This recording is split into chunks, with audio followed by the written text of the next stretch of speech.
मित्रों प्रणाम। आज का हमारा विषय है, क्या हमारा जीवन और ब्रह्मांड पदार्थों की भिन्न भिन्न अवस्थाओं का संग्रह मात्र है। कृपया चैनल को सब्सक्राइब करें और बेल आइकॉन को भी प्रेस कर लें। मित्रों, जीवन के बारे में लोगों की अनेक धारणाएं हैं। जीवन क्या है, यह कैसे बना और इसकी प्रकृति क्या है। सारे वैज्ञानिक और दार्शनिक इसी की खोज में लगे हुए हैं। शरीर का संचालन जीवन है, जो पदार्थों की क्रमबद्ध क्रिया है। इन्हीं पदार्थों की क्रियाओं से यह जीवन चलता है। इससे तो सब सहमत हैं, परंतु जो जीवन को चलाने वाली चेतना है, वह क्या है? क्या वह भी कोई पदार्थ है? हमारी चेतना या कॉन्शसनेस किस पदार्थ की बनी होती है? इस विषय में लोगों की अलग अलग धारणाएं हैं। आप सॉलिड, लिक्विड और गैसों को तो समझते हैं, परंतु इनके कॉम्बिनेशन से जो जीवन आगे बढ़ता है, उसको चलाने वाला कौन है, इसके विषय में कोई स्पष्ट समझ नहीं है। अगर हम ध्यान दें तो कितने प्रकार के तत्व हैं जिनसे हमारे जीवन का सीधा संबंध है। उनमें सॉलिड, लिक्विड, गैसें, हीट, विद्युत, चेतना, आत्मा, ग्रेविटी और शून्य है। ये सब पदार्थों के अलग अलग आयाम हैं और इनका जीवन से सीधा संबंध है।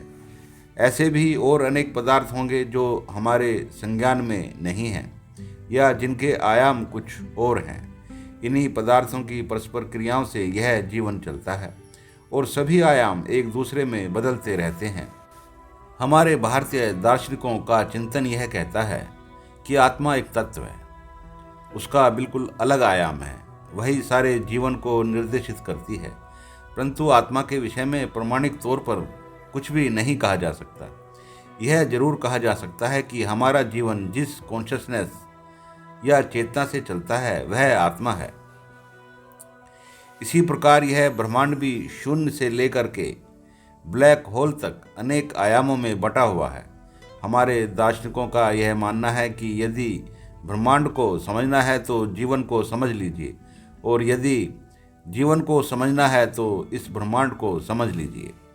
इससे यह समझ में आता है कि यह जीवन भी और यह ब्रह्मांड भी पदार्थों के अलग अलग आयामों की क्रियाओं का परिणाम है।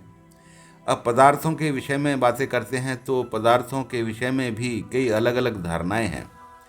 अद्वैत वेदांत का मानना है कि यह ब्रह्मांड भी केवल एक ही तत्व से बना हुआ है। केवल अलग अलग तरह से इकट्ठा होने के कारण या अलग अलग मात्रा में इकट्ठा होने के कारण यह विविध प्रतीत होता है। किसी भी पदार्थ का छोटा हिस्सा परमाणु होता है। परमाणु के छोटे हिस्से इलेक्ट्रॉन, प्रोटॉन और न्यूट्रॉन होते हैं, और उनके भी अनेकों छोटे हिस्से होते हैं। और फिर उनके बाद क्वांटम फील्ड जैसे तत्व होते हैं, जैसे gravity, magnetic field, dark matter, dark energy, आकाश तत्व, आत्मा, और सबसे अंत में शून्य आता है।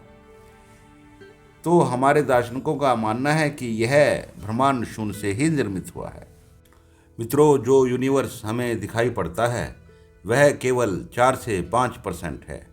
बाकी का यूनिवर्स किन्हीं और तत्वों से मिलकर के बना हुआ है, जो हमारे अभी संज्ञान में नहीं है।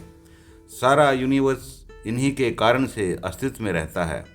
अब इन तत्वों को अलग अलग नामों से पुकारा जाता है।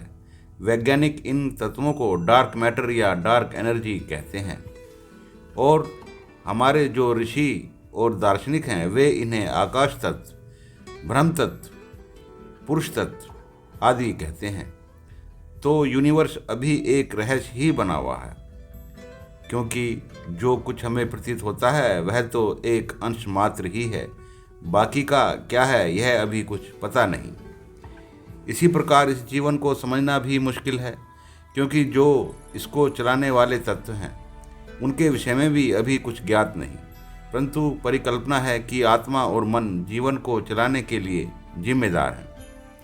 हम तो केवल सॉलिड, लिक्विड और गैस को ही समझते हैं। इनके अतिरिक्त भी जीवन में ऐसा बहुत कुछ है जिसका हमें अभी तक सही पता नहीं चला है। केवल अनुमान ही लगाया जा सकता है। हमारे अंदर वे सारे तत्व मौजूद होते हैं जो इस ब्रह्मांड में हैं। हमारे मन में जो भी विचार आते हैं वे सब इन पदार्थों की क्रियाओं का ही परिणाम है। मन के भाव भी एक प्रकार से ऊर्जा तत्व ही हैं जो हमारे मस्तिष्क से निकलते हैं।